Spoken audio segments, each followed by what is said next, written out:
parti. Bienvenue à TEDx. Alors, il y a beaucoup de gens que je connais et il y a des gens que je ne connais pas du tout. Et du coup, ces gens-là, comment vous nous avez connus? À cause de lui. Okay. Grâce à lui, pardon. Okay. Merci. Et pour le reste? Pareil, la même personne? Oh la vache. Faut que je te donne 3 pins différents, toi. Ouais. Ok. Bienvenue. Donc, pour ceux qui ne nous connaissent pas, TEDx, c'est Tours Agile et DevOps Experience. Et notre souhait ultime, quand on a créé TEDx il y a plus de 6 ans maintenant, c'était de faire venir des personnes passionnées et passionnantes pour partager autour des sujets d'agilité, DevOps. Et pour ceux qui nous connaissent bien, vraiment pas que. On a une ligne éditoriale complètement farfelue et on ramène en fait les gens qui nous plaisent, les sujets qui nous plaisent et surtout on les fait venir à Tours pour en faire bénéficier un petit peu le maximum de personnes. Donc aujourd'hui on reçoit Rachel Dubois. Comment c'est de son raconte? Bonjour Rachel. Et Rachel, c'est quelqu'un de solaire, d'extrêmement généreux qui, quand on s'est connus la première fois, en fait, m'a appelé en disant « Hey Fanny, tu connais Toulouse ?» Non. Ça te dirait de venir? Oui. Et voilà, ça s'est fait comme ça. Oui. J'étais émue, moi, déjà à l'époque. Donc voilà, c'était vraiment complètement normal que Rachel passe un jour côté TEDx. Et voilà, ça s'est fait très rapidement. Et cœur sur toi, merci d'être là. Je me permets. Pour les gens qui sont là, on filme la séance. Vous avez vu qu'on filme pas les participants. On risque de prendre des photos, mais généralement, on les prend de derrière pour ne pas avoir des soucis d'image. Est-ce que ça gêne quand même quelqu'un d'apparaître sur LinkedIn, Blue Sky, Twitter, Insta? Ouais. Oui, mettez-vous un sac sur la tête. Non, mais en tout cas, on essaiera d'être vigilant après sur les photos. C'est bon pour tout le monde? Ok. Et puis, on propose de refaire le monde, même un petit peu plus ce soir. On a un petit format particulier. Il y a effectivement la conférence au départ, et puis on s'est proposé de faire un Ask Me Anything, donc un jeu de questions-réponses. Voilà, qu'on fera autour d'une pizza. Donc, pour ceux qui sont intéressés par la pizza, une main par personne. 2, 3, 4, 5, 6, 7, 8, 9, 10, 11, 12, 13, 14, 15. Merci beaucoup. Un grand merci à nos sponsors. Un petit merci particulier parce qu'on n'est pas loin de la fin de certains avec un S. Donc merci à Appseed et Ascensi qui nous ont soutenus depuis le départ, avant même que j'ai signé moi à Appseed pour la petite histoire, et à Ascensi alors même que je ne venais pas dans leur boîte. Donc un grand merci pour leur soutien, y compris pendant le confinement. Et c'est eux qui nous permettent de faire venir des speakers de loin, parce qu'il est hors de question que les speakers payent pour venir à TEDx. Ça nous permet aussi de payer les pizzas et puis les boissons. Et un merci particulier à Mama aussi, qui nous prête la salle gratuitement tous les mois. Ça, c'est top. Le petit calendrier. Alors, il se fait light, on est à la fin de l'année. La prochaine date, c'est le 10 juin. On reçoit Rémi Vercher. C'est pas Toulouse, mais c'est Marseille. Donc ça fait aussi une petite trotte. Et qui va nous présenter un sujet qui, moi, personnellement, me passionne. C'est 2 ans de migration en environnement Cloud Native. Quand on est ni une startup ni dans le CAC 40, c'est des trucs et astuces, en fait, pour faire avec les moyens du bord. Et c'est juste passionnant parce que c'est de la débrouille et ça marche. Et puis, enfin, les vacances bien méritées. Vous le savez, en juillet et en août, on fait off. Et on sera très content de vous revoir avec des choses très intéressantes à la rentrée déjà. Ça, c'est nous. Si vous avez des sujets qui vous intéressent, si vous avez des sujets que vous voulez proposer, on a un CFP. On a aussi Roxane qui nous fait toute notre identité visuelle. Un grand merci à elle, parce que Stéphane n'est pas très fort en dessin. Et on te laisse la place. Rachel. En avant-tour, en l'occurrence. Donc aujourd'hui, on va parler du modèle Spotify vu de l'intérieur. Parce qu'on a beaucoup entendu parler de l'extérieur, mais pas beaucoup de l'intérieur. Et voilà, un petit peu. C'est en version longue parce que pour une fois, je ne suis pas limitée en temps. D'habitude, on me dit « t'as 45 minutes ». Là, on m'a dit « fais ce que tu veux ». Donc, je ne sais pas, vogue la galère. Et d'habitude, je prends plutôt les questions à la fin.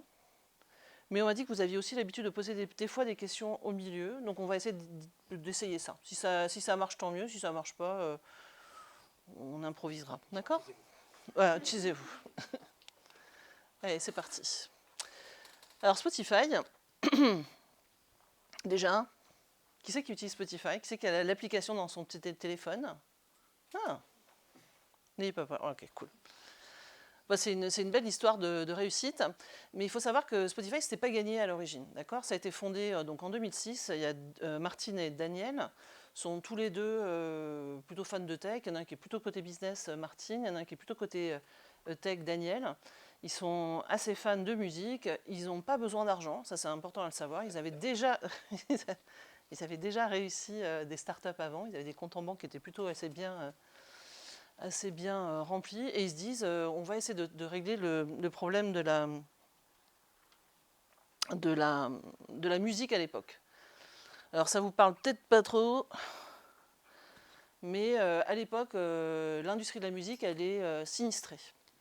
Donc l'industrie de la musique des années 90, c'est une industrie qui est essentiellement basée sur la vente de CD et de supports physiques. Avec l'arrivée d'Internet dans la fin des années 90, le début des années 2000, et tout ce qui était le piratage, etc., et ben les ventes de CD se sont effondrées. Venez, se sont effondrées. Et le marché a perdu plus de 75% de sa valeur en quelques années. Donc c'est vraiment très très sinistré. Il y a énormément de labels qui ferment. Et le mode de consommation, et moi je suis coupable de ça, les torrents, les téléchargements, etc., tout ça, c'était en location gratuite sur Internet, tu vois. Et le problème, c'est que ça ne marche pas. Et leur truc à eux, c'est de se dire comment est-ce qu'on peut faire pour permettre cette nouvelle expérience des gens. Les gens, ils ont envie de consommer de la musique sans avoir à s'embêter avec le support physique. Mais comment est-ce qu'on peut le faire de façon légale? Et ils veulent s'attaquer à ça. Et entre 2006 et 2008, il va se passer plein de trucs, on va en revenir là-dessus. Et 2008, bim, lancement de Spotify en Suède. Là, on voit déjà qu'ils ont fait peut-être des mauvais choix d'emblée. Déjà la Suède. Alors la Suède, c'est Ikea, c'est ABBA, mais c'est surtout un tout petit marché. Ils sont quelques millions, les Suédois. Donc une fois que tu as conquis le marché suédois, autant te dire que tu n'as pas fait grand-chose en fait. Et puis, ils font un deuxième choix technique et complètement hyper intelligent. Il faut une appli qui est 100% desktop. Ils passent complètement à côté du concept de smartphone. Et c'était pas gagné quand même. C'était vraiment pas gagné pour eux, parce que quand ils lancent les droits, quand ils se lancent dans le truc, ils connaissent rien à l'industrie musicale, ils n'ont pas les droits catalogue. Ça va leur prendre 2 ans à négocier ça. J'ai mis Metallica là, pas parce que c'est mon groupe préféré, c'est un de mes groupes préférés, mais c'est aussi parce que c'est le premier groupe de musique qui va leur faire réellement confiance, qui va demander à leur major de céder les droits, de les autoriser à diffuser ça, et va entraîner le fait que d'autres signent et qu'ils puissent légalement faire ça. Le deal des contrats qu'ils ont à ce moment-là, comme ils ne sont pas connus, pas très bons, qui ne connaissent pas le truc, tout ça, ça va être extrêmement verrouillé par l'industrie musicale. Et le deal qu'il y a encore aujourd'hui de répartition, par exemple, de chaque dollar, ça a été forgé à cette période-là. Donc, par exemple, vous ne le savez pas, mais sur chaque dollar qui est gagné par Spotify, il y a plus de 75 centimes qui partent systématiquement aux majors, qui, eux, redistribuent en fonction de leur contrat. Mais ils se lancent, ça fonctionne bien sur le marché suédois. Ils n'ont pas peur, ils se disent on va. Donc là, ils sont 20. La stratégie à l'époque, c'est de dire en Suède, donc eux, ils savent vaguement faire du code et des interfaces moches, mais ce n'est pas suffisant. Donc ils recrutent 20 personnes qui sont assez talentueuses au niveau de la tech, qui sont des gens plutôt assez seniors, plutôt assez capés. Et comme ils sont aussi assez seniors, assez capés, c'est des gens qui pratiquent XP de façon assez intensive. Donc la question de l'agilité, elle est de facto chez eux nativement. D'accord ? C'est pas une question en fait, c'était déjà intégré dans les habitudes, dans les bonnes habitudes, dans les bonnes pratiques logicielles. Et ils vont grandir un petit peu comme ça. La philosophie de Daniel, c'est de dire, moi je recrute des gens qui sont plus intelligents que moi, sinon ça ne sert à rien de les recruter. Et comme ils sont plus intelligents que moi et qu'ils connaissent bien leur boulot, eh ben, je vais les laisser, mon meilleur travail, c'est de me mettre de côté et de les laisser faire leur job. Et je leur fais confiance, ils vont s'organiser et ça va fonctionner. Donc 2009, ça a grandi. 2011, ils se lancent à l'assaut des États-Unis. Et entre toutes ces étapes-là, donc ça fera peut-être l'objet de questions-réponses après, mais il y a eu plein de galères entre les deux. Des migrations, on découvre que le mobile, c'est en train de bouffer enfin plein de trucs. Ils n'avaient pas beaucoup de chances de survivre et pourtant ils ont survécu, ils ont grandi. Et quand ils arrivent aux États-Unis et quand ils arrivent sur ce marché-là, ils ne sont plus 20 personnes en Suède, ils sont déjà 300 personnes. Petit bump déjà. Et puis des gens répartis un petit peu partout. Parce qu'il a choisi les gens où ils étaient. Et là, le modèle d'organisation qu'il y avait, qui était un peu, vous êtes 20, vous êtes des super seniors, débrouillez-vous. Quand on est 300, le débrouillez-vous tout seul, des fois ça ne marche plus aussi bien. Quand on est 300 et qu'on n'est pas dans les mêmes endroits, ça ne marche pas forcément aussi bien. Quand on a différents niveaux de seniorité, ça ne marche pas aussi bien. Et c'est à ce moment-là qu'ils se disent, on va quand même s'organiser un petit peu. On va faire venir des gens qui savent un petit peu sur l'organisation. Et 2012, c'est la publication d'un papier qui va faire date, qui est le Scaling Agile at Spotify, qui est un PDF de 21 pages, où Henrik Nibert et Ivars communiquent sur comment est-ce qu'ils s'y prennent, comment est-ce qu'ils s'y sont pris. Et ça décrit en fait des concepts. Et je suis à peu près sûr que si je vous demande le modèle Spotify, vous pensez à quoi ? Allez, voilà, les squads, les guilds, les chapters. Okay, tout le monde a bien mémorisé ça. C'est parfait. Je voulais quand même rendre un petit peu hommage à cette femme-là. Il faut savoir que dans l'histoire de l'humanité, les femmes sont très souvent invisibilisées et qu'il y a des femmes scientifiques ou des femmes dans la technique qui inventent des choses. Il suffit qu'il y ait un mec qui fasse à peu près la même chose juste après et hop, elle disparaît. Et il se trouve qu'elle, c'est la toute première coach agile de Spotify. Donc tout le monde sait bien se rappeler d'Henrik Nibert, mais on lui doit beaucoup à Karine parce qu'elle a posé toutes les bases. Après, Henrik, c'est quelqu'un de super et qui a des vrais talents de vulgarisation et de communication, et c'est pour ça aussi que ça a rendu le modèle un petit peu hyper connu, mais rendons à César ce qui appartient à Karine. Le modèle Spotify en question, ce n'est pas du tout ce petit document de 21 pages que vous avez vu. C'est pas ce... Alors attendez, je teste ma nouvelle télécommande. Oui. C'est pas ce petit machin-là qui était les squads, les tribes, etc. En fait, le modèle Spotify, c'est pas un modèle, c'est un document qui retrace ce qu'on appelle la culture de l'ingénierie à Spotify. C'est un ensemble, c'est un corpus de connaissances, de plein de publications sur le blog de la R&D, de plein de communications qui ont été faites dans des keynotes, etc., et d'expérimentations qu'ils ont faites. Et en fait, ces deux grands posters, je vous les ferai passer parce que je vous en ai amené en imprimé, si vous voulez, parce que la plupart des gens ne connaissent pas, la plupart des gens s'arrêtent que sur les deux, les tribes, les squads et les machins. Mais en fait, ça décrit plein de trucs. Ça décrit comment ils s'organisent techniquement, ça parle de leur leadership, ça parle de découplage, ça parle de release, ça parle de tas de choses. C'est assez formidable. Et donc, vous voyez, il y en a vraiment 2 pages. Il y a comment on gère, comment on priorise, par exemple, l'impact sur la vélocité. On parle de culture. On parle aussi de comment est-ce qu'on rend une application résiliente, comment est-ce qu'on s'autorise à rater pour quelques utilisateurs parce qu'on veut avoir un ensemble qui fonctionne et des choses comme ça. Il y a plein de choses qui sont expliquées dans cette culture Spotify. Et à l'époque, 2012, le papier, il y a une super hype autour de ça. Et Henrik va passer en France. Je ne sais plus si c'est à Paris ou si c'est à Grenoble. Je pense que c'est à Grenoble. Je vais le voir. Il présente une conf sur Spotify. Et moi, comme je suis dans la salle, et comme tous les gens dans la salle, moi, je tombe amoureuse. Je fais de l'agilité depuis les débuts des années 2000. En 2008, je fais de l'agilité sérieusement, en faisant du Scrum et tout ça. 2012, ce n'est pas une date par hasard, c'est une date qui est importante parce qu'il y a une espèce de moment dans la communauté agile internationale qui est sur toutes les problématiques d'agilité à l'échelle. Donc, je ne sais pas si je l'ai d'ailleurs, je l'ai mis dans le slide après celui-là ou pas. Non, je ne l'ai pas mis. Bref, c'est pas grave. Entre 2011 et 2015, grosso modo, dans cette petite fenêtre de temps, vont naître tous les modèles d'agilité à l'échelle, ce qu'on appelle les frameworks, donc Scrum, Less, Scrum at Scale, Less, Nexus, Safe, etc. Tout ça, ça naît à ce moment-là. Il y a une espèce d'ébullition, parce que les gens, ils se retrouvent, l'agilité, c'est cool quand tu es une équipe de 8. Quand tu es 3 équipes de 8, on arrive encore à gérer. Quand on est 300, ça ne marche pas. Et ils essayent tous de répondre à ces questions-là. Moi, je tombe amoureuse de lui. À Paris, en 2015, au Scrum Day à 2015, il y a une autre conférence qui fait absolument date en France, qui s'appelle Safe versus Spotify, qui est fait par 2 personnes géniales, donc je ne me souviens pas le nom, mais je peux les retrouver. Je suis nulle en nom, ne me demandez pas trop de noms. Qui propose en mode Max the Box. C'est de la conférence qui s'est tenue le Scrum Day chez Mickey à Disneyland, c'était génial, moi j'avais des oreilles de Mickey, et tu choisissais ta place en fonction de si tu étais plutôt côté Safe ou plutôt du côté Spotify.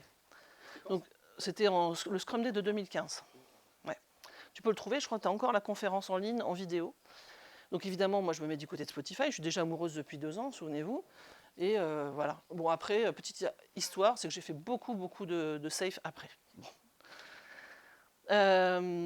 Mais en tout cas, c'est une belle réussite. Et puis ils ne se sont pas arrêtés là, ils ont continué. Je vous ai fait le petit test de savoir combien. Là c'est peut-être moins impressionnant parce que vous êtes un petit nombre. Mais il faut imaginer que c'est le petit test que je vous ai demandé, qui c'est qui a Spotify dans son téléphone. Je peux m'amuser à le faire sur des grands groupes. Il y a toujours plus de la moitié des gens qui l'ont. C'est normal. Parce que Spotify, c'est utilisé par 7% de l'humanité tout entière. Voilà, 7% de l'humanité tout entière sont inscrits et sont actifs sur Spotify tous les mois. Et 3% payent pour ça. Ah! Et donc il y a des gens qui voient, qui se disent attends, cette boîte est réussie quand même, tu vois, on se souvient, ils partent de. Ils n'étaient pas gagnés au départ. La Suède, Ikea, on ne connaît pas la musique, on est tout petit. Et on arrive à ça, on se dit qu'il y a quand même une histoire, il y a forcément une recette du succès derrière ça. Et il y a des gens qui font le rapprochement très rapide entre on va mettre des squats, des tribes et tout ça, et on aura du succès. Hein, selon le principe de simplification. Donc je vais me présenter quand même. Bonjour, je m'appelle Rachel. Je suis coach agile et coach produit. Je travaille dans la tech depuis un peu plus de 25 ans. J'ai bossé dans des tas de boîtes super. Et j'ai la chance d'être le seul coach en France à avoir travaillé chez Spotify à l'intérieur. Voilà. Et j'ai envie de vous raconter ça. Si vous voulez être copain avec moi, vous pouvez. Ici, vous pouvez le scanner. Et ne vous inquiétez pas, vous n'avez pas besoin de prendre en photo les slides parce que je partage toujours les slides. Vous les aurez dès demain en PDF. Oui. Alors, j'avais envie de vous parler de comment c'est le modèle Spotify quand on est à l'intérieur. Je trouve ça plus intéressant. Et je vais vous proposer de suivre la vie de Anna. Anna, elle est software engineer à Spotify. Pourquoi est-ce que j'ai choisi une ingénieure? Parce que c'est plus de 60% des employés qui sont des ingénieurs. C'est une entreprise qui est fondamentalement une entreprise d'ingénieurs. C'est une entreprise de tech qui a été fondée par des techs. Et le gros des gens, en fait, c'est des gens qui font du code, du développement, etc. Plus de 60% des effectifs. Pourquoi est-ce que j'ai choisi une femme? C'est pas anodin non plus. C'est parce que, alors ça c'est la culture suédoise aussi, qui est très paritaire et qui est très dans l'égalité. Ils ont fait ce travail très très fort de faire en sorte que plus de 45% de ces ingénieurs soient des femmes. Y compris dans les postes de direction, et y compris même au niveau du C-level de l'entreprise, où il y a une parité, il y a 50% de femmes et 50% d'hommes. Elle n'est pas arrivée là par hasard, elle habite à Londres, tu vois. Elle n'est pas arrivée là par hasard, elle a été vraiment sourcée. Le processus de recrutement chez Spotify, c'est un processus qui est très long, qui s'étale sur plusieurs semaines, des fois plusieurs mois. Il faut savoir que chaque année, Spotify reçoit à peu près entre 1,5 million et 2 millions de candidatures et qui recrute en moyenne entre 100 et 1000 personnes par an. Donc le processus est très très long. Moi, pour être recruté, j'ai 17 heures d'entretien cumulés. Avec différents intérêts. Donc ils investissent sur toi tout au long du recrutement pour bien choisir la personne. Et comme ils ont décidé d'être assez flexibles aussi dans leur organisation, ils prennent les meilleurs peu importe où ils sont. Et ils te permettent de travailler d'où tu veux. Donc je la trouve assez représentative pour ça. Alors voyons voir comment elle fonctionne. Donc ils cherchent des gens, ça c'est assez rigolo, ils cherchent des gens qui soient pour autant pas des rockstars. Parce qu'une rockstar, c'est chiant. Ce qu'on veut, c'est plutôt des musiciens qui savent travailler en équipe, donc c'est plutôt ça qu'ils vont chercher. Et ils ont un processus de recrutement qui est très transparent. C'est pas toi qui vas dire ton salaire, par exemple. Ton salaire, il va être proposé. Ça, c'est pour limiter les biais de recrutement liés à la capacité de négociation des gens. Ils sont partagés par tout le monde, ils sont transparents et tout le monde les connaît. Et ils font en sorte que ça reste compétitif, donc de pouvoir garder les gens. Il n'y a pas de négociation salariale. Et il n'y a pas du tout de prime non plus. Il n'y a pas de prime individuelle et tout ça, ça ne marche pas. On est tous propriétaires, à partir du moment où on est salarié, on est tous propriétaires de l'entreprise. On a des stock options, des actions de l'entreprise. Et c'est le succès collectif qui permet d'avoir des primes, entre guillemets, de rémunération. Mais il n'y a pas d'approche individualisée là-dessus. Comment elle sait qu'ils l'ont recruté? Eh ben, elle le sait parce qu'un jour, on lui pousse une playlist sur Spotify. C'est la vraie, c'est la mienne, celle-là que j'ai. Et le nom de la playlist, c'est We Need You. Et le nom des chansons qui est là, c'est pour dire des choses comme We Need You on the team, When You're Ready, Come and Get It, With Kind Regards, Your Friend, P.S. You're So Cool. Donc là, tu tombes encore plus amoureux d'eux. Tu t'achèves, là, t'es foutu. Moi, j'étais foutu, là. L'onboarding arrive, elle va recevoir son ordinateur, elle peut choisir son ordinateur, tu veux un Mac, tu veux un PC, qu'est-ce que tu veux, tu t'équipes. Tu veux travailler depuis chez toi, bon, on va t'envoyer une chaise, une table qui monte, etc. Le jour J, tu as accès à tout, c'est super bien fait, tu as eu ton IT avant, tu as accès à tout, et tu es directement embarqué dans un processus d'onboarding qui va durer entre 6 et 9 mois. Parce qu'ils se disent que c'est tellement compliqué et complexe, Spotify, donc c'est à peu près 10 000 personnes à l'époque où moi je les ai rejoints, qu'il faut bien ça pour onboarder. On va te faire venir à Stockholm où tu vas rencontrer des gens, on va faire la fête, je vous montrerai des photos aussi. Et puis après, vous avez l'onboarding, la semaine d'onboarding sur tout Spotify, le truc générique. Puis après, dans la division dont vous faites partie, par exemple, moi je faisais partie de la R&D. Puis dans votre business unit, notre mission, moi je faisais partie des plateformes. Et puis après, dans ma plateforme, Consumer and Platforms, et ainsi de suite, comme ça. Et je vais rencontrer tous les gens, vous allez travailler, elle va rencontrer tout ça. Et elle a un truc assez rigolo, elle a des missions aussi, c'est que le jour où elle met les pieds chez Spotify, on lui a donné un buddy, alors pas quelqu'un à qui on a mis un fusil sur la tempe pour le faire, quelqu'un qui était vraiment motivé à coacher, à développer une personne, à faire du mentoring, parce que ça sert à ça, elle va vraiment l'aider. Et elle a des objectifs très particuliers. Les objectifs, c'est que tu dois aller prendre 3 cafés par jour avec 3 personnes différentes dans l'entreprise. Tu dois faire des ficas, ce qui s'appelle, c'est vraiment une culture suédoise d'aller faire des ficas pour que tu rencontres les gens. Et c'est ton objectif, vraiment, il faut que tu le fasses. Ton manager va suivre ça. Hop. Donc c'est assez rigolo. C'est très cool, on fait beaucoup de fêtes, il y a beaucoup de musique. Et là, on tombe évidemment encore plus amoureux. Hein. Ça, c'est sûr qu'on... C'est pas parce que on fait de l'onboarding qu'on n'est pas, on nous attend pas. Par exemple, moi je me souviens que le jour où j'ai commencé, dès le lendemain, on m'a dit au fait, il y a tel truc, est-ce que tu te sens bien de t'en occuper? Donc tu es à la fois en train d'onboarder, puis tu es à la fois en train de le faire. C'est normal parce qu'ils partent du principe que c'est en faisant des choses et en rencontrant et en travaillant et en te trompant, en cherchant que tu vas y arriver. Donc ils ont ce qu'ils appellent des bootcamps, où tu peux t'inscrire sur des bootcamps produits, des bootcamps développement, des bootcamps design, data, etc. Où tu as tout un tas de contenu qui est disponible sur le site intranet de l'entreprise, qui est... je suis fatiguée. Backstage, merci. Je vais y arriver. En plus, on l'a commercialisé. Qui est l'intranet, le portail intranet des développeurs, des ingénieurs, et sur lequel on a accès à tous les fichiers, toutes les ressources, les cours. C'est des cours, des exercices, des katas de développement, même de design, des katas de design, etc., qui ont été faits par les ingés eux-mêmes et qui sont proposés, et tu vas pouvoir toi aussi proposer. L'idée, en fait, c'est de pouvoir te permettre en 6 semaines de connaître les technologies qui sont utilisées à Spotify, de savoir pourquoi on utilise celle-là et plutôt que celle-là, comment est-ce qu'on les utilise, quels sont les guidelines, qu'est-ce qu'il faut faire, qu'est-ce qu'il ne faut pas faire, pourquoi, comment, et en le faisant par la pratique et en aidant les autres à pratiquer. Ça me rappelle quelque chose. L'idée, c'est vraiment d'accélérer la courbe d'apprentissage. Et elle fait ça en étant directement intégrée dans son équipe, dans ce qu'on a appelé la squad il y a quelques temps, et qui ne s'appelle plus une squad. Mais qui sont en fait, le squad, c'est un terme qui a été pas très bien connu à l'époque. C'est pas juste un label fancy de je vais renommer ça, je vais lui donner un petit nom squad. Squad, ça faisait référence au côté bataillon autonome. Donc c'est beaucoup plus proche des product teams de Marty Kagan, pour ceux qui lisent Marty Kagan, que d'un truc comme ça. Ce qu'il faut savoir, c'est que les squads, elles sont... bienvenue. C'est 6 à 12 personnes. Donc ça peut être assez gros, une squad. Hein. Ce n'est pas forcément la règle du 8 absolu ou du 5 absolu. Il y aura toujours quelqu'un de l'ingénierie, un tech lead, un IM. Il y aura toujours un produit, un product manager. Pourquoi? Il n'y a pas de PO.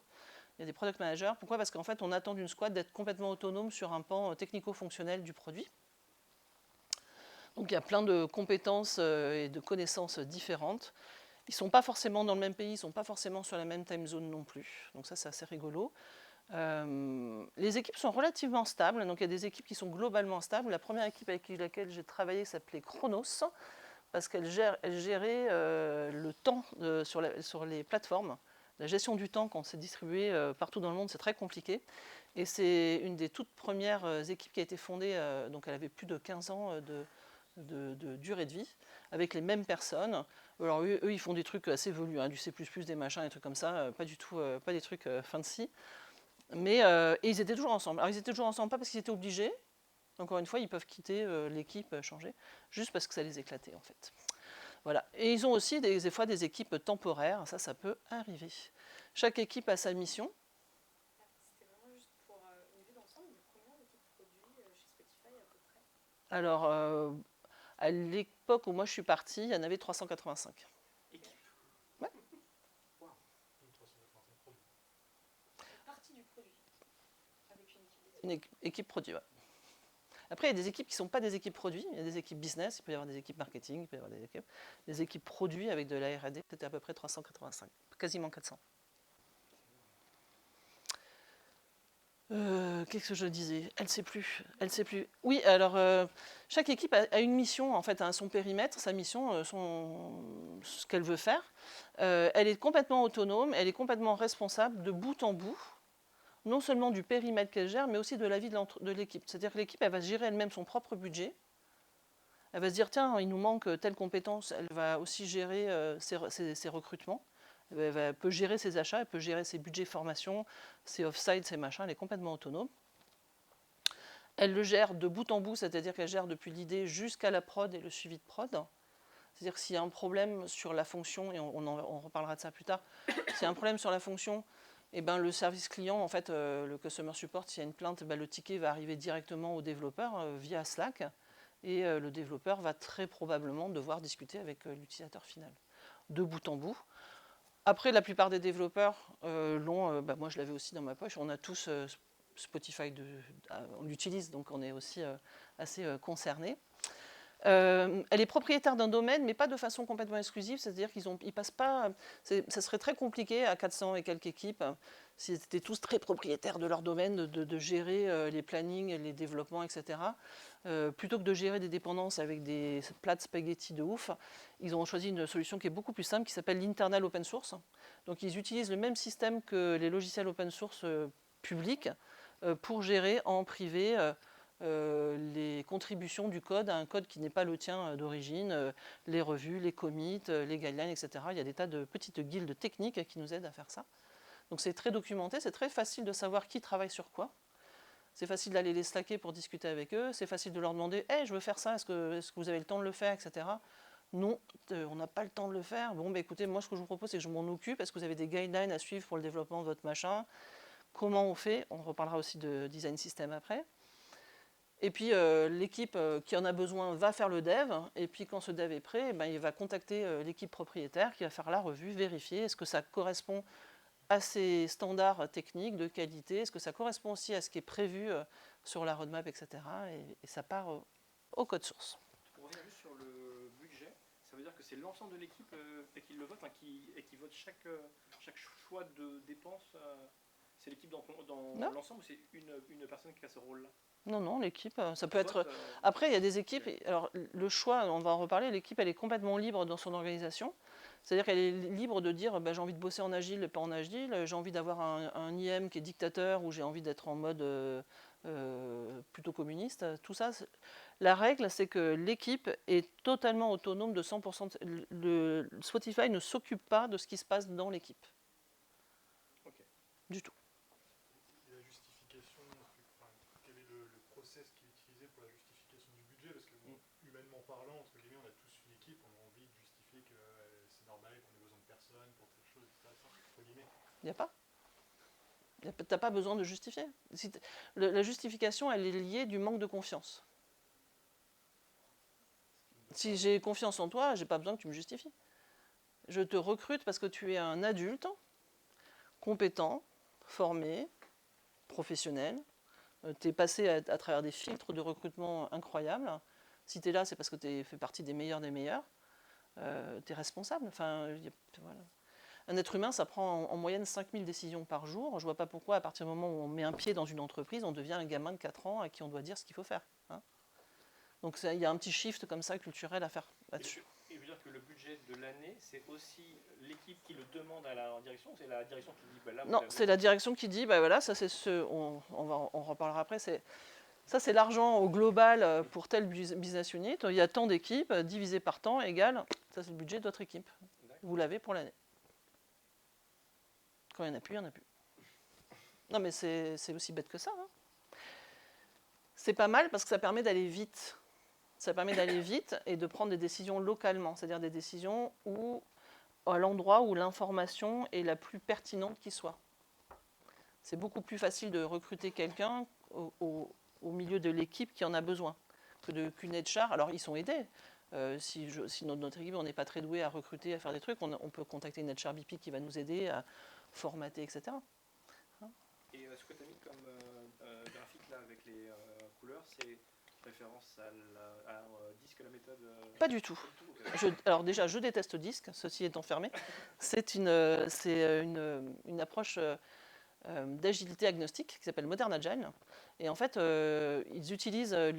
donc ils ont une approche très très pragmatique des choses chez Spotify, on en reparlera, qui est de dire on est ouvert à tout. On essaye, ce qui marche pour nous on le garde, ce qui ne marche pas on le jette. Et pour l'agilité, si tu me poses la question, est-ce que les gens font du Scrum? Je te dirais, je serais bien embêté de te répondre à ça parce que je ne sais pas. Il y a peut-être des gens qui vont faire du Scrum, il y a peut-être des gens qui ne vont pas en faire, il y a peut-être des gens qui vont faire du cycle en V. Ce n'est pas important. L'important, c'est que les gens puissent choisir les méthodes qui fonctionnent pour eux. La plupart des équipes fonctionnent en agile, voilà, et la plupart ont récupéré des briques d'XP pour la partie excellence de l'ingénierie. Toutes les pratiques d'ingénierie, c'est très très quand même connoté XP. Et sur les pratiques de Scrum, ils en ont gardé certaines, mais pas forcément tout. Et c'est OK, d'accord? Encore une fois, on est des gens, ils ne sont pas débutants. Scrum, c'est vachement bien quand vous débutez, quand vous ne savez pas faire, parce que vous pouvez suivre le guide, vous pouvez vous appliquer tout et ça, vous allez vous en sortir. Mais quand vous n'en avez plus besoin, vous n'en avez plus besoin, vous enlevez la béquille, d'accord? Donc ils ont enlevé les béquilles. Ils sont partis sur des trucs plus agnostiques, et voilà. Modern Agile, c'est ce qui est le plus connu. La culture de l'échec en pratique, si je peux dire ça comme ça, elle est vraiment réelle, hein. Enfin, je veux dire, ah oui. Sur le papier, on est d'accord que c'est facile de se dire on échoue et du coup on travaille sur le sujet. Mais les entreprises qui acceptent ce côté-là, c'est quand même encore un peu à la marge. Donc là par contre, c'est vraiment oui. Pas utopique. C'est un avantage compétitif. Parce qu'en fait, on le reverra, celle-là on la reverra après, garde-la parce qu'elle est un peu plus complexe que ça. Le droit à l'erreur, en fait, c'est un avantage compétitif sur un marché qui est très très concurrentiel et c'est lié à quelque chose qui est très important qui est la rapidité. Donc tu peux pas être rapide si tu ne t'autorises pas à aussi à faire des erreurs, mais tu ne peux pas faire des erreurs n'importe comment parce que tu ne peux pas prendre le coup de te tuer à chaque fois. Et donc il y a une espèce de petit paradoxe là qui a traité, qui est assez rigolo, on le traitera en question celui-là. Au fur et à mesure que la courbe des users a augmenté, vous voyez, la courbe des employés a suivi à peu près la même ligne. Donc il y a eu une accélération énorme, il y a eu un gros scale de cette petite licorne suédoise qui est devenue l'espèce de gros behemoth international d'aujourd'hui. Alors, ça là, les tribes, les trucs, etc. Donc ça, c'est la seule chose que vous vous souvenez du modèle Spotify, d'accord? Tous. Là, je vais passer peut-être en mode, je vais peut-être vous engueuler un petit peu. C'est la seule chose qu'il ne fallait pas retenir, d'accord? C'était le truc le moins intéressant du modèle. Ça, et surtout, c'est le truc qui ne marche pas, d'accord? Donc vous êtes tous focalisés à faire, je vais faire des squads, des tribes, des guilds, des machins. Ça ne marche pas. Après, vous venez nous voir, parce que j'ai des gens qui viennent me voir et me disent « Rachel, je ne comprends pas, ça ne marche pas. » On sait que ça ne marche pas. Donc, par exemple, donc les squads, on a gardé les squads. Les guildes, on a gardé parce que c'est un peu transverse, c'est comme des communautés de pratique, ça naît, etc. Mais les chapters, ça, le côté double matrice, le reporting opérationnel, le reporting machin, ça ne marche pas. Ça a été abandonné très très vite. C'est infernal. D'accord ? Donc ils ont essayé plein d'approches différentes. Et puis ils sont revenus à des fondamentaux très très simples. Une équipe qui est autonome et qui est pilotée. Donc maintenant ils sont sur un modèle qui est assez connu maintenant dans la tech qui est le modèle EPDA. Comme ça, là. I pour ingénierie, P pour produit, D pour design, A pour la data, les analystes, qui pilotent en fait des équipes cross-fonctionnelles. Et ce modèle-là, il est répliqué, il est scalé comme ça. Donc, cette équipe-là, les squads, donc on n'appelle plus ça squad, on appelle ça product team. On est revenu sur le terme de squad parce qu'il y avait des problématiques d'appropriation culturelle. Éthiquement, c'est pas super, quoi. Donc on est revenu là-dessus. On a aussi enlevé les tribes pour les mêmes raisons. Donc vos squads, elles sont là. Elles sont regroupées en product areas. Les product areas, c'est les équipes, quand on a plusieurs équipes qui travaillent sur des périmètres assez proches, par exemple l'OTANT, par exemple les playlists, etc., eh bien, on va les regrouper dans une product area pour qu'ils puissent communiquer plus facilement, qu'ils soient plus proches. Elles sont regroupées dans un studio, ça c'est Feu, la tribe, c'est devenu un studio, qui font partie de missions, c'est l'équivalent de grosses BU voilà, dans la compagnie. Et ils sont repartis sur des systèmes un peu plus classiques et qui fonctionnent assez bien. D'accord ? Ils ont simplifié du classique qui marche assez bien là-dessus. Mais ça reste assez flat parce que, par exemple, quand moi je rentre sur Consumer and Platform, je me retrouve que j'ai que j'ai deux couches de lasagne entre moi et le CEO. Donc ça reste quand même assez flat. Tu vois, là on ne le dirait pas, mais c'est un arbre en fait qui est assez flat. Il n'y a pas beaucoup de middle managers et on verra qu'il y en a un petit peu moins même en ce moment. En parlant de direction, dites bonjour à Daniel. Donc Daniel, c'est le créateur de la boîte, c'est le CEO. Il est toujours propriétaire majoritaire de la boîte et c'est toujours le PDG de la boîte. Il a une particularité, donc il y a ce qu'on appelle les all hands on deck. C'est un exercice de style qui est assez particulier où le PDG de la boîte, donc à l'origine ça se faisait en présentiel, maintenant c'est en distanciel, c'est en distribué. Tous les mois, il va à la rencontre directe des salariés. Et puis il va discuter avec eux, il va leur présenter un peu les chiffres, la performance, où est-ce qu'on en est. C'est très transparent. Moi je me souviens qu'au bout le premier mois, j'ai eu mon premier all-in, j'étais hyper choquée. Je me suis dit, ok, j'ai directement accès quasiment au compte en banque de la boîte. On sait où est-ce... Il y a un niveau de transparence extrême à l'intérieur de l'entreprise. Il y a une opacité à l'extérieur, parce que c'est une entreprise qui est cotée en bourse, donc évidemment c'est plus opaque. Mais voilà, donc il nous rappelle où est-ce qu'on en est, qu'est-ce qu'on fait, où est-ce qu'on va. Il nous donne aussi les priorités. Donc il y a un petit outil qui s'appelle le Prior Board, qui est le mur des priorisations, sur lequel il y a 15 projets, qui sont les 15 projets qui sont prioritaires pour la boîte, qui sont les projets transverses, les bets, les paris que fait la boîte. Il y en a 15, il n'y en a pas 60. Ils sont stack rankés de façon stricte, c'est-à-dire qu'il n'y a qu'un seul numéro 1 et qu'un seul numéro 2, etc. Et ça, c'est une bonne boussole parce que ça nous aide au quotidien de les connaître tous, de savoir comment tu priorises ton travail après. Ils sont partagés. Et puis, il y a les compagnies bets, là. Les compagnies bets, donc ça aussi, c'est accessible pour tout le monde. C'est les projets, les paris que fait globalement l'entreprise, de dire si on fait ça, en se basant sur ça, on pense que ça, alors si on fait ça, on devrait atteindre à ça. Et c'est comme des projets auxquels toutes les équipes peuvent, et vous allez voir un petit exemple après, peuvent se raccrocher en disant moi je pense que je contribue à ça là, et on va faire des expérimentations pour contribuer à cet impact.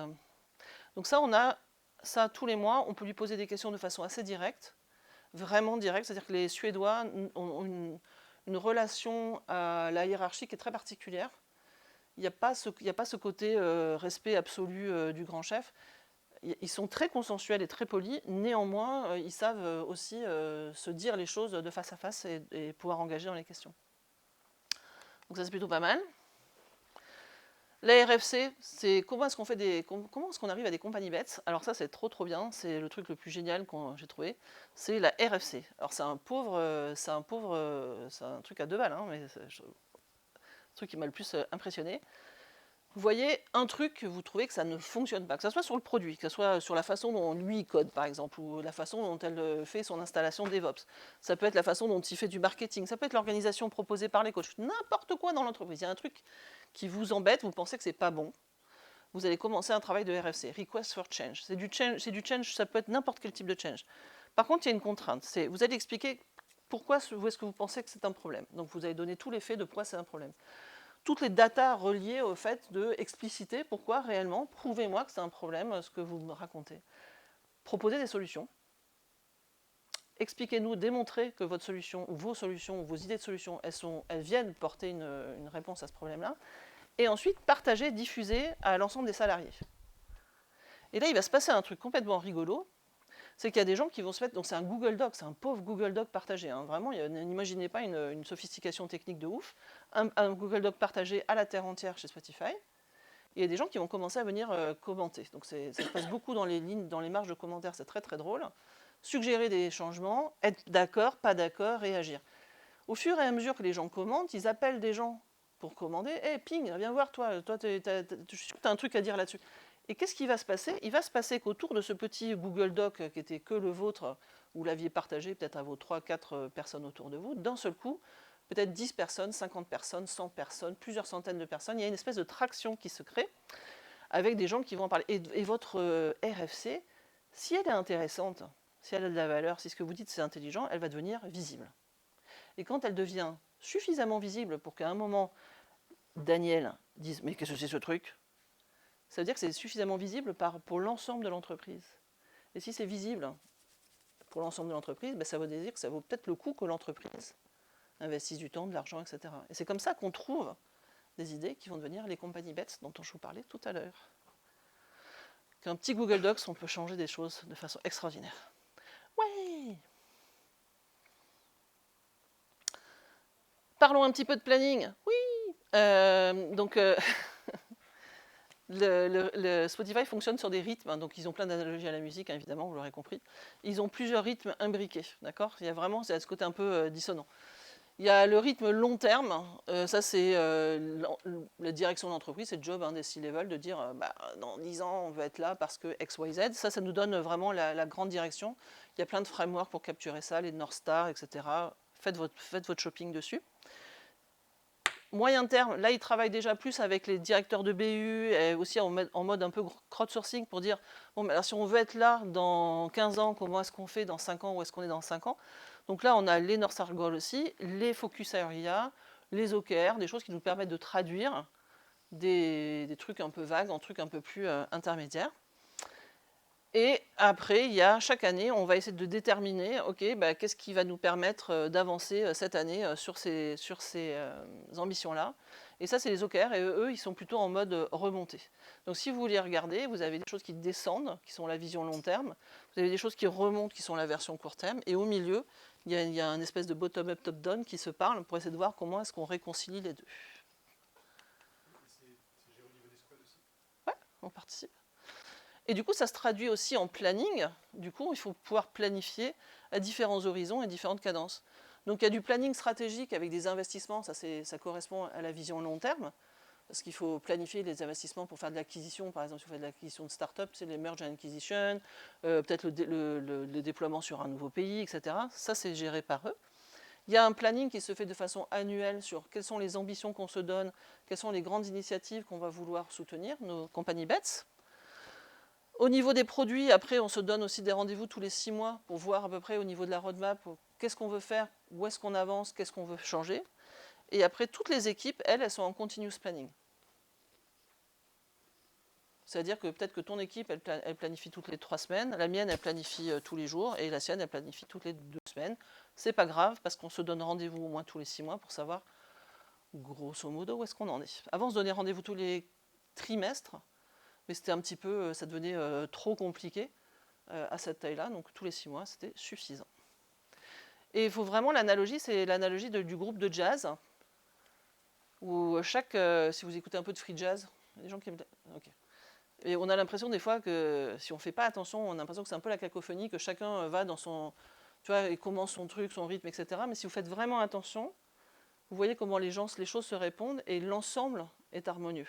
Et c'est ça qu'on essaye de faire. Hop, mes fins de métaphore. Hop. On va regarder comment ça fonctionne dans une équipe.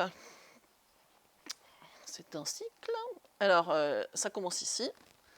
Le point de départ, en général, c'est l'équipe s'aperçoit que sur son périmètre à elle, il y a un truc qui ne va pas. Il y a une alerte, il y a des données, ça peut être des données techniques, des données produits, des données marché, etc., qui ne fonctionnent pas, qui sont moins bons, pas bien, etc. Ou alors ça peut être aussi, on peut recevoir aussi des alertes, ou alors c'est parce qu'elle a vu, ils ont vu Daniel qui a dit oh, on va aller sur tel OKR, c'est tel machin, etc. Ils se disent ah bah attends, qu'est-ce qu'on peut faire? Bref, première étape, ils vont commencer par regarder ces données-là. Donc ils ont plein d'outils accessibles, tout le monde peut avoir accès au tableau, etc. pour avoir les datas. L'équipe ensuite travaille ensemble en se disant bon alors qu'est-ce qu'on sait, comment est-ce qu'on a déjà eu des études de fait, est-ce qu'on a déjà fait de la research dessus, de la recherche dessus, est-ce qu'on a fait des focus group, est-ce qu'on a fait plein de trucs géniaux avec les designers. Qu'est-ce que l'on sait et qu'est-ce qu'on ne sait pas. Basé là-dessus, des fois ils vont faire des compléments, donc ils peuvent aller chercher des utilisateurs, aller interviewer des vrais utilisateurs directement, ils peuvent aller contacter le support, le customer support pour aller accéder aux tickets de plainte. Les tickets de plainte, c'est une pépite, hein. Quand on fait du développement logiciel, vraiment il y a des tas de trucs géniaux là-dedans. Les gens qui se plaignent très très bien en général, donc c'est très bon quand on fait du produit. Brainstormer, et ensuite ils vont très rapidement modéliser des variants, ce qu'on appelle des variants, c'est-à-dire des alternatives aux produits actuels. Imaginons que dans notre cas là, ils s'occupent, je ne sais pas, ça c'est la page de logging, d'inscription. Ils sont en charge de cette page d'inscription. Il y a peut-être des drops au niveau des inscriptions, il y a peut-être des captures qui ne sont pas suffisamment faites. Qu'est-ce qu'on va faire? Eh bien, on va essayer de modéliser différents variants de cette page d'inscription. On peut le faire assez vite parce qu'ils utilisent Figma. Dans Figma, ils ont intégré directement leur design system qui s'appelle Encore, qui est ici. Et ils ont directement aussi intégré tout le code d'interaction dedans. Et les développeurs ont l'habitude de travailler main dans la main avec les designers. Donc c'est assez rapide de passer de l'idée de on pourrait faire ça comme ça à j'ai plusieurs variantes de la même page qu'on va pouvoir tester. Le code, on ne fait pas du code pourri, hein. Même si c'est des variants et qu'on va le tester et qu'on ne sait pas sûr, on fait les choses bien. Et en plus, on va quand même le protéger, c'est-à-dire qu'on va tout mettre, tous les variants qu'on va coder, tout ça, ça va être mis derrière du contrôle du feature flipping, c'est-à-dire du flag, de pouvoir changer, activer ou désactiver la fonctionnalité, le variant en question. Et ce qui fait que tous les jeudis soirs, on fait un push de la nouvelle version de l'application. Et donc ce code part. Prêt ou pas prêt, de toute façon, tout part. Hein. Tout part tous les jeudis. Donc il vaut mieux que ça soit bien protégé, hein, parce que tout part. Une fois que la release a été faite, l'équipe a accès via un outil de back-end. Ils peuvent activer ou désactiver leur code, là, donc ça, ils vont faire de l'A/B testing. A/B testing, c'est un peu trompeur, on a toujours l'impression que c'est que A ou B, en fait c'est A, B, C, D, il y a plein de variantes qui sont testées en même temps. Ils vont lancer leur campagne, ils vont analyser les résultats de leur campagne, et en fonction des résultats de leur campagne, ils vont pouvoir dire ce variant on le garde parce qu'il a tel impact positif là-dessus, ce variant on le garde pas parce qu'il a impact positif, impact négatif, on trash ça, on analyse et rebelote. Et ça peut être fait en une semaine. Il y a un petit chiffre qui est intéressant, qui est combien d'expérimentations y a-t-il en concomitante sur une journée. Il y a entre 2000 et 5000 expérimentations par jour qui sont liées sur la plateforme.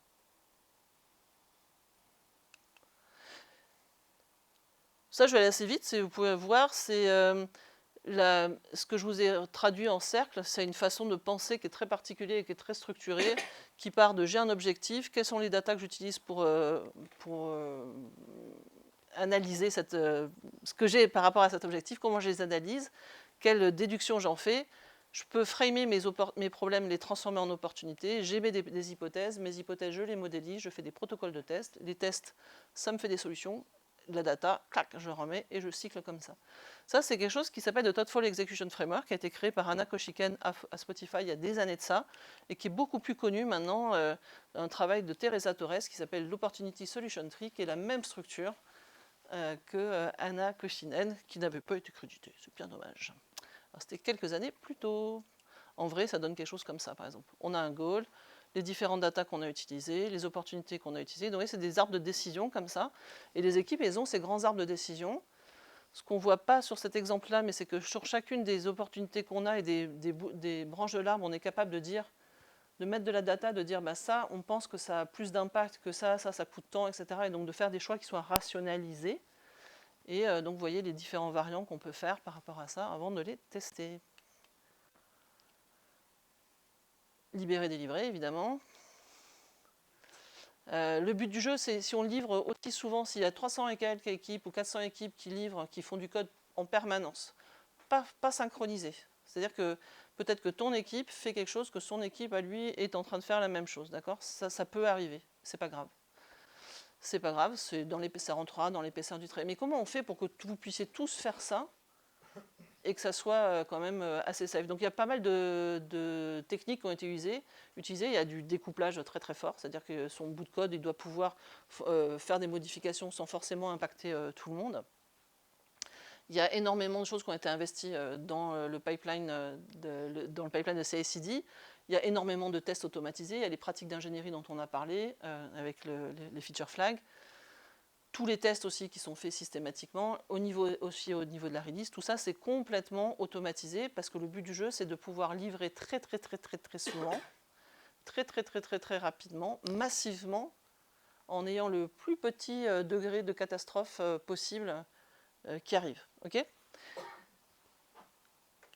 Et puis je vous rappelle un détail d'ailleurs, juste là-dessus, quand bien même la feature qu'ils ont poussée drop, catastrophe, ça a un effet négatif sur, je sais pas, ça fait planter les playlists, il y a les gens qui râlent, etc. Qu'est-ce qui se passe ?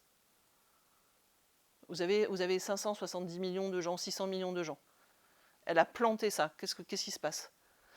Normalement, dans une entreprise, c'est le drame, d'accord ? Il y a un comité d'urgence, une escalade, une task squad, ça crie, ça hurle, etc. Chez eux, ils s'en fichent, parce qu'en fait, par design, qu'est-ce qu'elle va faire quand elle voit que ça plante ? Elle fait switch off, ok ? Donc pas de drama. Voilà, c'est comme ça qu'on arrive à faire de la qualité très vite, juste parce qu'on a ce kill switch là, il est très efficace pour ça. Ça ne veut pas dire qu'ils font de la mauvaise qualité, du tout. Hop. Des petits trains, analogie à Safe, je n'ai pas pu résister. Donc les trains de release, c'est un concept qui vient de Spotify à l'origine. Voilà. Et en fait, les petits trains de release, ça n'est pas ce qui a été compris par Safe. Ce n'est pas des équipes d'équipes, les trains. C'est juste une métaphore pour dire que la release passe quoi qu'il arrive. C'est-à-dire que si on dit que le jeudi, on met en prod, quoi qu'il arrive, que vous soyez prêt ou que vous ne soyez pas prêt, le train va passer, ça va passer et on va réaliser. Ça n'a rien à voir avec des équipes d'équipes. Voilà. Et c'est juste une façon de faire du déploiement, un train de release en fait à la base.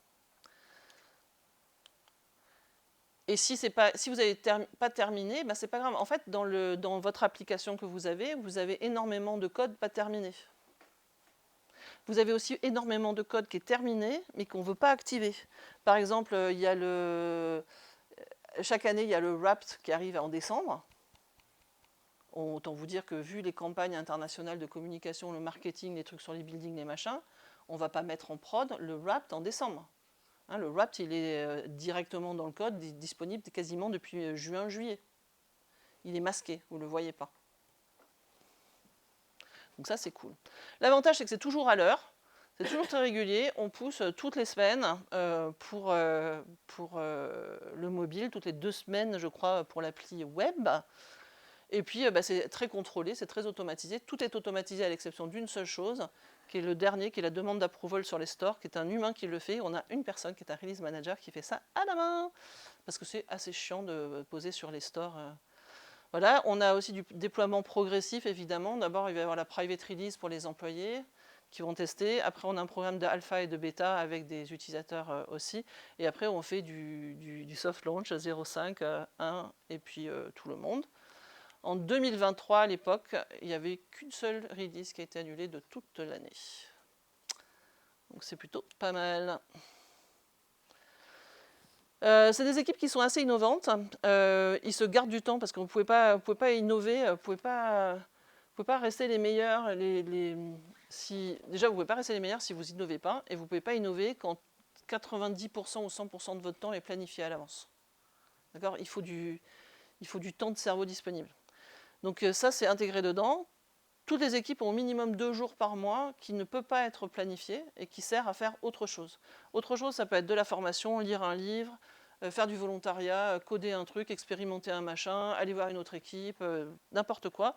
Vous pouvez le faire facilement. La seule chose qu'on vous demande, peu importe ce que vous avez fait, même il y aura un livre de cuisine, si c'est ça qui vous fait kiffer, venez nous en parler après. Donc il y a des grandes démos où tout le monde en parle. Et on fait la même chose une fois par semaine, une fois par an, on fait le Hack Week. Le Hack Week, donc ça c'est plutôt pour les équipes de la R&D qui font ça. Et ça c'est toute entreprise, on ferme toute entreprise pendant une semaine, tout le monde se réunit. Le lundi, il y a des gens qui viennent en disant hey, j'ai des idées, il y a des gens qui viennent en disant ah, j'ai des compétences. Et on fait une place de marché et on va générer à la volée des équipes qui vont travailler sur ce projet-là. Ils ont une semaine, ils ont toutes les ressources de l'entreprise pour y arriver,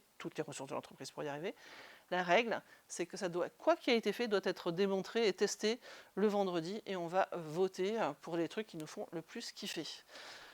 En 2023, en une semaine, 965 projets qui ont été faits pendant une semaine, qualité prod finie. Voilà. Si vous cherchez à innover, une solution assez simple et efficace. Ça marche assez bien puisque vous en avez dans vos mains. Par exemple, le Discover Weekly, qui est la feature la plus plébiscitée par les utilisateurs à l'époque. C'est 2,3 milliards d'heures de streaming, ça vient de là. Le Wrapped, que tout le monde aime tellement, ça c'est un projet de Hack Week. Backstage, dont on parlait, c'est un projet de Hack Week. À un moment, les développeurs ont dit ok, c'est trop chiant ce qu'on a, on va se faire un petit truc nous-mêmes. Et d'année en année, ça grandit, ça devient un produit. Le AI DJ aussi, qui est sorti il n'y a pas longtemps, je ne sais pas si vous l'avez testé, ça c'est assez rigolo, ça aussi c'est un des projets. Il y a énormément de projets comme ça qui sortent et qui sont transformables par l'entreprise. Il y a des trucs qui sont complètement folklore, mais il y a des trucs qui sont très chouettes aussi. Il y a un autre truc qui est assez rigolo, c'est les Wellness Week. Donc ça m'a éclaté la première fois que Donc j'ai commencé avec eux en août, je crois. Et en fin septembre, on reçoit un petit mail de la HR officer qui nous dit lundi, Spotify est fermé pendant une semaine. Vous avez tous, partout dans le monde, une semaine de vacances en plus. Tout est fermé. Tous les bureaux, tous les trucs, tout est fermé, tout s'arrête pendant une semaine. On va vous donner aussi un chèque de 150 balles pour que vous puissiez aller faire des trucs avec votre famille. Prenez du temps, ressourcez-vous, hop. Partout dans le monde, tout le monde en même temps. Mais ça, c'était pas prévu. C'est annoncé comme ça. Ouais, on l'a découvert comme ça. Et c'est terrible parce qu'il y a plein de boîtes où on se dit oui, alors on aimerait bien faire un séminaire avec, je sais pas, toute la R&D. On ne peut pas faire toute la R&D parce qu'il y a des gens du support, on ne peut pas les emmener, les gens du support, il faut qu'ils restent à faire du support parce que si on les emmène pendant 2 jours, le monde va s'arrêter de tourner. Donc que dalle, ça ne s'arrête pas de tourner, le monde ne s'arrête pas de tourner. Donc à moins que vous travaillez sur du logiciel, qui soit du logiciel critique qui tue, ça peut arriver. Il y a des gens qui font du militaire, de la santé, de la sécurité, où il y a vraiment des... Tu vois, que tu ne sois pas là, ça peut tuer des gens, voilà, je veux bien. Mais au pire, Spotify ne marche pas pendant 2 jours, le monde s'en fout, quoi. Enfin, tu vois, voilà. Ils ont fermé pendant une semaine. L'année d'après, en plus, c'était des congés en plus. L'année d'après, le miracle a eu à nouveau lieu. Et encore. Et ce qui est très drôle, c'est qu'ils ne l'ont pas intégré, ils n'ont pas dit chaque année il y aura ça. Chaque année, on se pose tous la question de dire est-ce qu'on a envie de ça? Et chaque année, ça apparaît ou pas. Ça, c'était très, très kiffant. Là, j'étais vraiment très amoureuse. Donc c'est un paradoxe Spotify, si vous voyez bien, parce que c'est un modèle, mais ça n'en est pas vraiment un. Pour moi, c'est une inspiration. Et puis surtout, quand vous discutez avec les gens de Spotify, si vous me demandez est-ce que Spotify utilise le modèle Spotify, je vous dirais non. D'accord? Probablement pas tort. Et en même temps, si. Parce que si on regarde bien les posters que j'ai fait passer, tous ces trucs-là, en fait, ils le font. Le fait de, par exemple, faire des tout petits projets pour minimiser le truc, le fait de faire de l'expérimentation avec du A/B testing, le fait de faire des bets, tout ça, là, tous ces trucs-là, c'est ce que je vous ai raconté. Vous pouvez prendre toutes les pratiques qui sont listées là, vous allez trouver des gens chez Spotify qui le font. Et c'est pareil pour là. Le train de release, là. Le management comme ça, là. La différence entre le evil et le truc, la façon dont les équipes sont coordonnées. La seule chose, en fait, qu'ils ne font pas, c'est les tribes, les squads et les chapters. C'est con, quand même. Non, mais vraiment, la seule chose, vraiment. Tout le reste, ça reste toujours applicable. Alors, ils ont rajouté des trucs, ils ont modifié, il y a des équipes qui vont peut-être avoir des interprétations différentes, mais en fait, tout ça, ça tient toujours. Donc vous ne vous êtes pas intéressé à la bonne partie, vous êtes intéressé aux 5% du Spotify modèle qui ne sont pas intéressants. Donc moi, ma question, c'est de vous dire, est-ce que vous ne voulez pas vous intéresser aux 95% qui restent? Et alors, selon toi, le framework qui se rapproche le plus du coup de la réalité du modèle Spotify, c'est quoi? Aucun. Pas de framework. Déjà, le fait de commencer la phrase avec le mot framework, c'était foutu. Ouais, c'était foutu. Ouais. C'est pas du tout un framework. Pourquoi? Parce qu'en fait, c'est vraiment une culture d'entreprise. Et quand je te dis ça, c'est un petit côté un peu tarte à la crème, hein, parce que tu me dis, ah, il y a quand même un truc d'entreprise. En fait, la culture d'entreprise, c'est l'ensemble des règles que l'on se donne et qu'on s'autorise dans l'entreprise. Donc il y a un rôle fondamental, on va pas se mentir, il y a le rôle fondamental des fondateurs. La culture d'entreprise, elle est créée par les fondateurs, elle est vraiment animée là-dessus, c'est vraiment eux qui définissent cet ADN-là. Mais il y a aussi tous les comportements et tous les mécanismes de régulation qu'il y a. C'est comment on s'autorise. Par exemple, chez Spotify, on s'autorise très très peu la médiocrité. Il y a quelque chose qu'ils font beaucoup, c'est du feedback constructif. On parlait de radical candor tout à l'heure. Feedback constructif. Et c'est-à-dire que dès que tu fais quelque chose, si les gens autour de toi considèrent que t'as pas été au bout là, ils vont venir te voir, ils vont te dire, écoute, tu vois le truc que tu as fait là, c'est pas mal parce que ça, mais ça franchement c'est pas au niveau, on pense que tu peux faire mieux. Et tu peux faire mieux si tu veux, si tu sais pas faire, on peut t'aider, ça c'est des idées comment faire, est-ce que tu pourrais pas essayer de... Et comme tout le monde fait ça, la culture elle reste quand même assez exigeante. Donc c'est une entreprise qui est c'est une entreprise qui fait de la tech.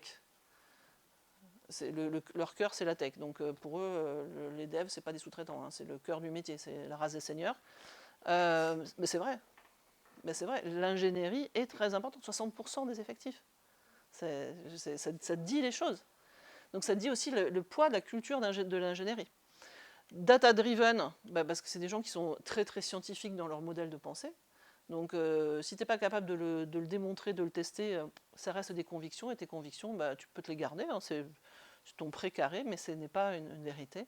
Et puis c'est des gens qui font du produit. Donc c'est vraiment des gens qui font du product operating model, là, comme dit Kagan, c'est ça qu'ils font. Ils font surtout de la confiance à l'échelle, ça on l'a vu, on en a parlé. Et puis beaucoup d'autonomie et pas beaucoup de couplage, et un alignement assez fort. Alors vous allez me dire, mon Dieu Rachel, ton truc, tu es un peu en train de nous vendre en mode commercial de SS2I. Et c'est vrai que tu vois, ce petit chat amoureux, ça pourrait être moi, ça, c'est un peu une entreprise magique où tout va bien. Eh ben non! Parce que s'est-il passé en 2024? Ça a commencé en 2023 et en 2024. Que s'est-il passé dans la tech à l'international dans ces années-là? Non. Les layoffs. Donc la tech, au niveau mondial des années 2023 et 2024, elle a été caractérisée par des vagues massives de licenciements. D'accord ? Ça a été Google qui en jette 100 000, Meta, etc., etc. Et Spotify n'avait jamais fait de licenciement avant. C'est pas un modèle, c'est pas dans leur modèle de culture. Et pour autant, cette année-là, ils ont cuté, et de façon très raide, à l'américaine pour le coup, ça c'était assez raide, 30% des effectifs. Ce qui s'est passé, c'est que par exemple moi, le 4 décembre 2023, je me suis retrouvée à me connecter, et dans mon équipe, il y avait normalement, on était 52, et ben le 4 décembre 2023, j'étais toute seule. J'étais le seul qui restait coach de tout Spotify dans le monde. Tout avait disparu, toute ma ligne de management. C'était un petit peu violent. Et donc oui, ça a été un peu compliqué, quoi. D'où mon petit chat qui pleure. Et évidemment, il y a eu des impacts, parce que quand tu fais ça, ça a été fait un peu quand même à l'américaine. Tu es convoqué, tu as une réunion, tu prends tes affaires, tu t'en vas, quoi. C'est violent en fait. Un petit peu. Mais la raison, c'est quoi? C'est parce que justement l'IA arrive et donc du coup. Ça n'a rien à voir avec l'IA. Rien à voir. Rien à voir avec l'IA. Pas du tout. Vraiment, pour le coup, là, il y a des choses que je ne pourrais pas dire parce que c'est confidentiel, et des raisons qui sont confidentielles, mais je peux t'assurer que ça n'a aucun rapport avec l'IA là-dessus. Une raison comme Microsoft de licencier 7000 personnes. C'est des raisons économiques principalement, et de mauvais choix qui ont été faits à une époque. Mais il y a des choses que vous allez pouvoir voir, par exemple. Donc ça, je peux le dire parce que c'est public, ça a été publié, donc ça j'ai le droit. J'ai réfléchi. Donc le 4 décembre, il y a ça. Le 5 décembre, il y a une news qui pète dans... Parce que moi, j'ai eu la première par téléphone depuis la côte Est, on m'avait appelé en disant il y a des gens qui disparaissent. Parce que c'est horrible, hein. Tu discutes sur Slack avec des gens, puis tu as des gens qui disparaissent, hein. Les comptes désactivés. C'est ça, c'est ça. Tu sais le truc des super-héros, là. Tu vois, celui-là, là. Pouf, plus rien, vraiment. Le lendemain, il y a eu une publication d'un... je crois que c'est Reuters qui a sorti le truc, où le CFO a été de Spotify avait anticipé de 24 heures et vendu des actions, parce que quand tu licencies des gens, qu'est-ce qui se passe? Les cours augmentent. Ça, c'est une donnée publique, ça a été publié, donc j'ai le droit de le dire. Et le monsieur est parti depuis. Donc il s'est passé des choses qui d'un seul coup, tu te dis, mais attends, bah, c'est pas du tout carré avec le côté un peu choupi kawaii qu'elle m'a vendu avant. C'est vrai, parce qu'il y a cette ambivalence-là. Et ça a été compliqué, parce que du coup, le premier All Hands qui s'est passé avec Daniel, vous imaginez un peu l'ambiance? Et bien du coup, on est passé en All Hands modéré. Ça n'avait jamais été modéré depuis l'histoire. Et bien là, tu ne pouvais plus poser tes questions directement. Tu avais un modérateur qui posait les questions à ta place. Donc il y a eu, on nous a supprimé les canaux Slack. Donc évidemment, tu supprimes un canal Slack, qu'est-ce qui se passe? Plouc, il est recréé, et ainsi de suite. On peut s'amuser pendant longtemps comme ça. Il y a eu une véritable... Et puis il y a eu à un moment aussi un espèce de shift managérial de vouloir contrôler plus. Donc ça a été le moment où ils ont décidé Jira, déploiement massif pour tout le monde. Spotify n'avait jamais imposé aucun outil à personne, et d'un seul coup on se retrouve en 2023 à décider que Jira pour tous. Ils ont fait rollback depuis, amen. Mais tu vois, donc perte de confiance, morale en baisse, réduction du nombre d'équipes, on était delivery. Voilà. Bon, ça peut pas... C'était pas très kawaii, quoi. Mais c'est aussi dans leur modèle. Vous allez me dire, c'est complètement pas dans le modèle. Eh bien si, c'est dans le modèle. Parce que vous n'avez pas vu, regarde la feuille là. Qui c'est qui a les feuilles? Dans la feuille, là-bas, tu vas voir, il y a un petit machin que personne ne prête d'attention. Je dis, vous ne regardez pas les bonnes choses. Hein. Vous voyez, tout le monde est passé à côté de ce petit machin-là, ici, là, qui est ça. En fait, dans le modèle, ils se sont toujours dit qu'ils seraient toujours en équilibre. Le mantra de Daniel, c'est change is the only constant. Ils sont toujours en équilibre entre quelque chose qui est infiniment chaotique parce qu'il est organique et qui s'autogère, etc. Ils sont toujours le fil là-dessus, avec quelque chose qui est beaucoup plus bureaucratique et avec une volonté de structurer. Ils oscillent comme ça de l'un vers l'autre. Il y a quand même le côté le chaos est supérieur à la bureaucratie. Non, le chaos n'est pas supérieur à la bureaucratie.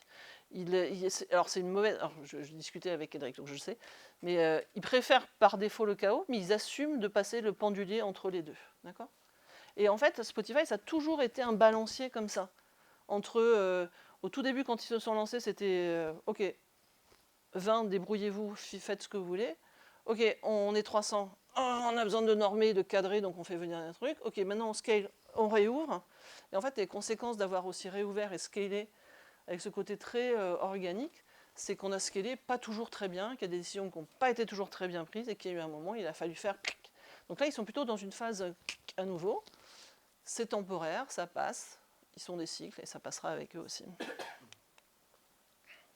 J'ai bientôt fini, vous inquiétez pas. Pour moi, c'était cool. Hein, j'étais très contente de vivre ça. Spotify, je les ai eus quasiment en fin de vie. Presque. J'avais déjà fait une longue carrière avant. Ce qui était rigolo, c'est qu'avant de rentrer chez eux, j'avais un peu le melon. Je pensais que je connaissais vraiment l'agilité. J'avais vraiment un peu tout fait, tout vécu, tout connu, pas eu peur. Et quand je suis arrivée là-bas, je me suis pris la grosse claque de ma vie. Déjà parce que la première réunion, autour de la table, il y avait 6 personnes, dont 5 avaient écrit des livres qui étaient dans mon étagère, que je lisais depuis des années. Donc si tu veux, tu te sens tout petit.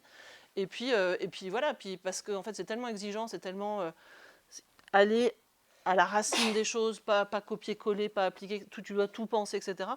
Ça m'a fait réapprendre mon métier entièrement. Et je suis très contente de ça. C'est très différent de coacher une équipe de débutants. Si je viens vous voir, il y a très probablement que vous soyez assez débutant en agilité.